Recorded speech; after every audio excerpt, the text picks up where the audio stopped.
Ballad of Cable Hogue wasn't just Sam Peckinpah's quiet film after The Wild Bunch. It was the most devastating act of creative self-exposure in his entire career.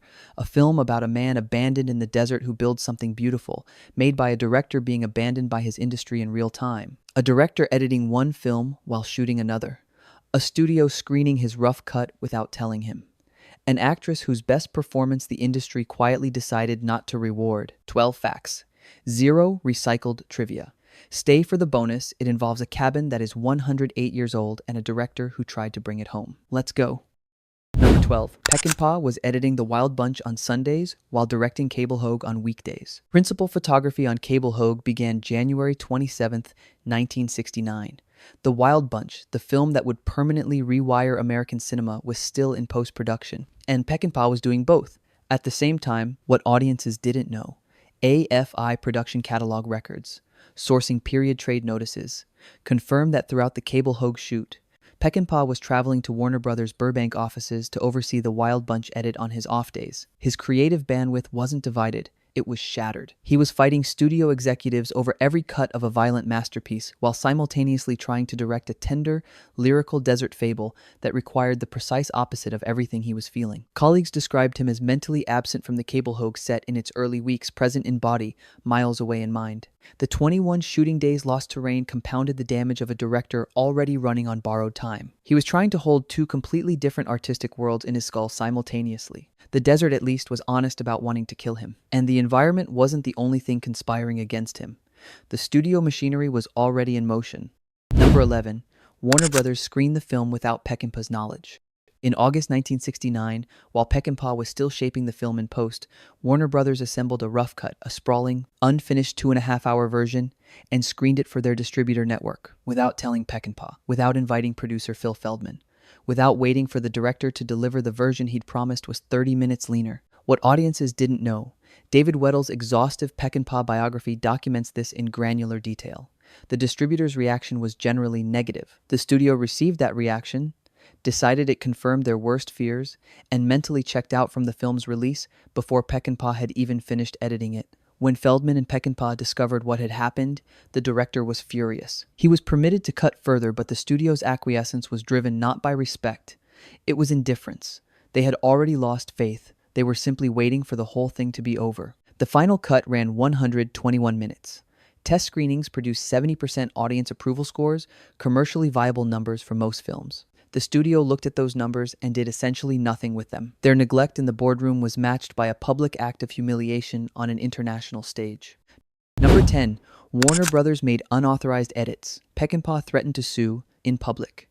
At a film festival, the 1970 San Sebastian International Film Festival was supposed to be international validation. It became one of the uglier episodes in Peckinpah's already volcanic relationship with the studio, and it erupted in front of the press, with Peckinpah at full volume. What audiences didn't know: AFI primary source records document that Warner Brothers pulled the film from festival competition over a dispute related to its Paris release. When the film screened, Peckinpah detected unauthorized edits cuts made to the print without his consent. He erupted publicly. Variety, July 22, 1970, quoted him directly. He was furious, he planned to sue, he intended to prevent the studio from ever doing it again, not a private grievance. An international incident. Then Stella Stevens, also at the festival, refused to join Peckinpah on stage when he presented the film. Their conflict, building through the entire production, broke into full public view in the most visible possible setting.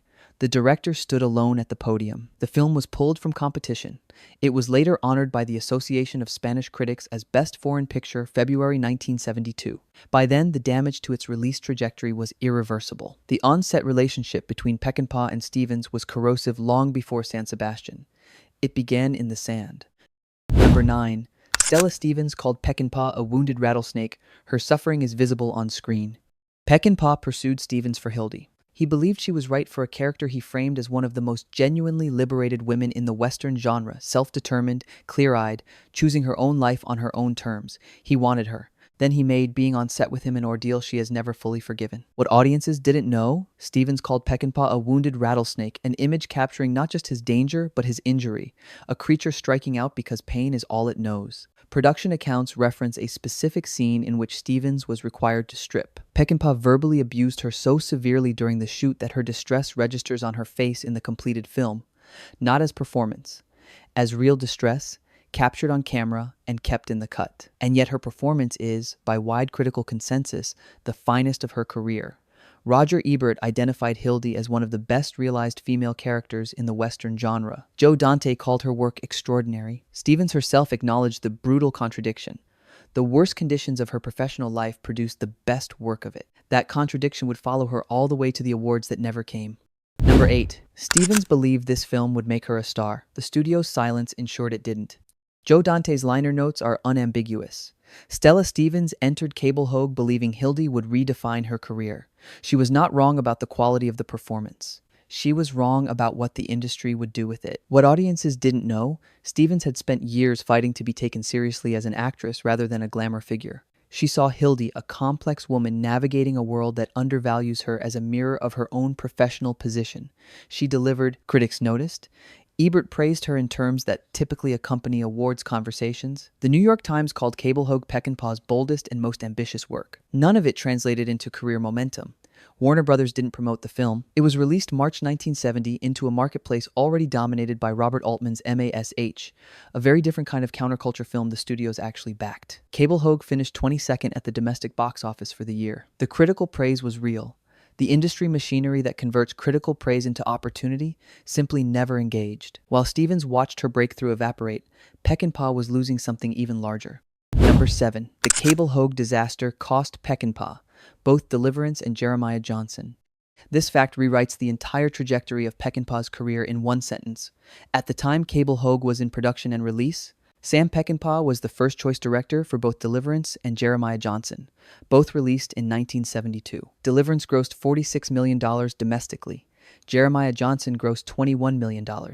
Both became cultural landmarks. What audiences didn't know, his alienation of the Warner Brothers regime through the over-budget shoot, the mass firings, the festival confrontation, the ongoing battles over release strategy meant that when executives Ted Ashley and John Calley took over the studio, they had zero interest in continuing the relationship. He was effectively blacklisted from the studio that had funded his two most significant recent films. The consequence was immediate. Without Warner Brothers, Peckinpah's options contracted. He went to England to make his next film. That film was Straw Dogs, one of the most psychologically savage things he ever made, so dark in its vision of human violence that viewers still debate whether it is a masterpiece or an act of directorial self-destruction. The tenderness of Cable Hogue did not survive the transition. Whatever softness the desert had drawn out of him went back into the ground. The career he might have had exists only as a counterfactual. Cable Hogue's failure closed that door. But before the studio finished its work, there was still the matter of what the Nevada desert was doing to a director already operating on borrowed time.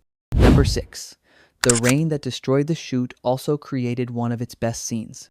Principal photography began January 27, 1969, in the Nevada desert. The Nevada desert decided to cooperate by doing something the production hadn't budgeted for. It rained, repeatedly, extensively. 21 shooting days lost to weather, according to trade reports cited in AFI catalog records. 19 days over schedule. The bar tab, when it was all over, was $70,000, the equivalent of roughly $580,000 today. What audiences didn't know. When the first sustained rains hit location, Peckinpah didn't simply wait, he rewrote. A new scene was constructed specifically to incorporate the weather destroying his schedule, using the natural environment's hostility as raw material rather than obstacle. The AFI production catalog, citing a January 30th, 1969 Daily Variety notice, documents this creative pivot explicitly. The stranger irony, the natural disaster pushing the film over budget also pushed Peckinpah into a creative response that mirrored exactly what Cable Hogue himself does find the resource in the catastrophe: build something from what the environment gives you rather than what you planned for. The director was living the story he was telling. The desert was teaching him his own movie. Inside that chaos, someone had to keep the visual language alive. That someone was a cinematographer whose identity the legend systematically erased. Number 5. Lucien Ballard's camera jammed constantly and his name vanished from the mythology. Lucien Ballard was Peckinpah's cinematographer of choice through the most significant stretch of his career, Ride the High Country through the Wild Bunch to Cable Hogue. One of the great lens operators in American cinema history, also a Cherokee from Miami, Oklahoma, navigating a Hollywood with no particular interest in either of those facts. What audiences didn't know: AFI production records note that Peckinpah's decision to shoot in a 1.85 to 1 aspect ratio using older camera equipment, a deliberate aesthetic choice to root the film in a period visual texture, came with a significant practical cost. The equipment jammed repeatedly. Camera malfunctions compounded the weather delays and added further budget overruns to a production already hemorrhaging money. Ballard's contribution to the film's visual warmth, the dusty, time-worn quality of the cinematography that makes Cable Springs feel like a real place rather than a set, was achieved under conditions that included jammed cameras, desert heat, a volatile director, and a crew watching its colleagues get fired in batches. He had won the National Society of Film Critics Award for The Wild Bunch the year prior. In the room, he was indispensable. In the decades of Peckinpah scholarship that followed, his name orbits the legend rather than inhabiting it. One more person whose contribution the myth absorbed without crediting, and his counterpart in sound arrived from the most unlikely direction imaginable. Number 4. The film's songwriter had never scored a film. Peckinpah found him in a bar. The Ballad of Cable Hogue has 3 songs, one for each of its principles.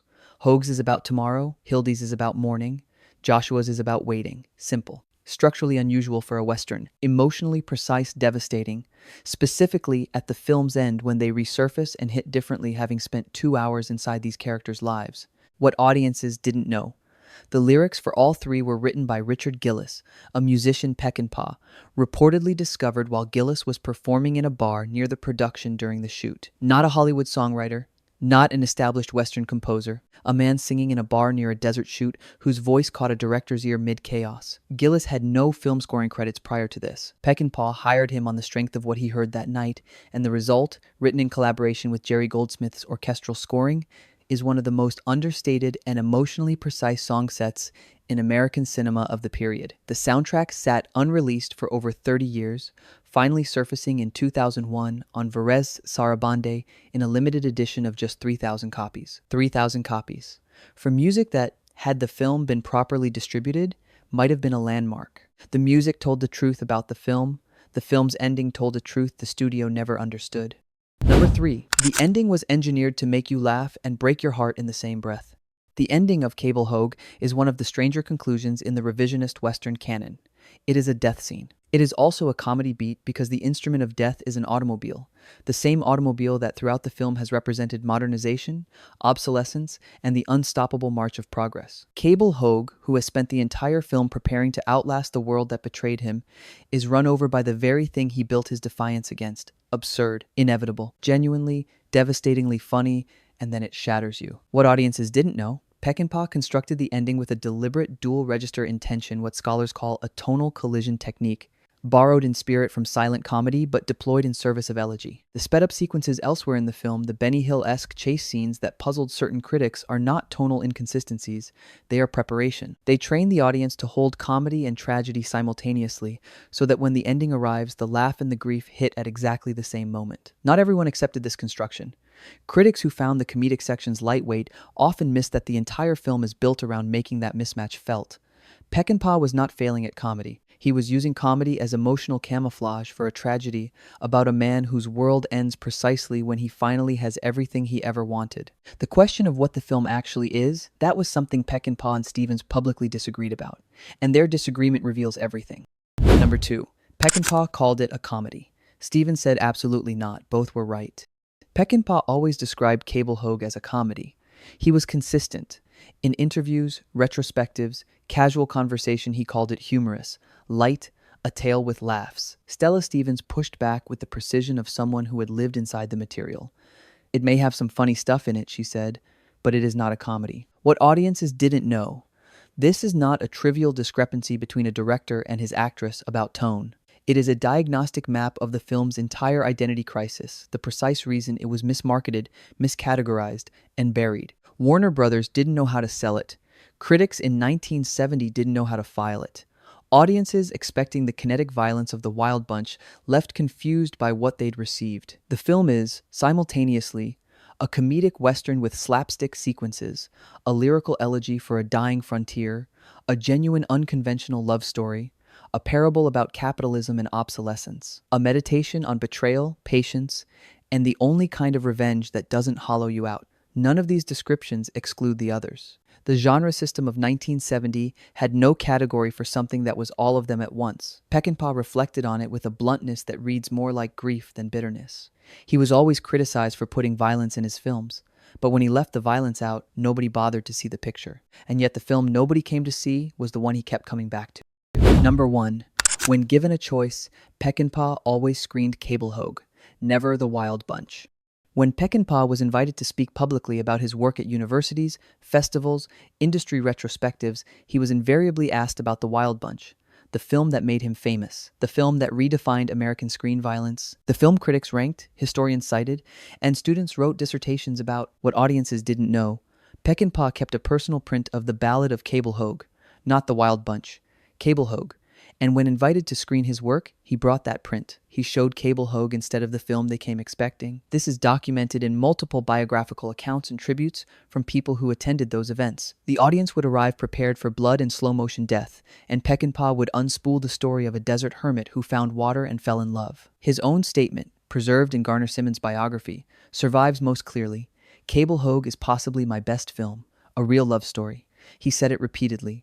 He believed it completely, and the machinery of his own legend, the Bloody Sam mythology, the squibs and controversy made it impossible for anyone to hear him. The Wild Bunch is the film that made him. The Ballad of Cable Hogue is the film he actually was. And the distance between those two sentences is where his tragedy lives. Bonus fact: the cabin at the center of the film was 108 years old, and Peckinpah tried to bring it home.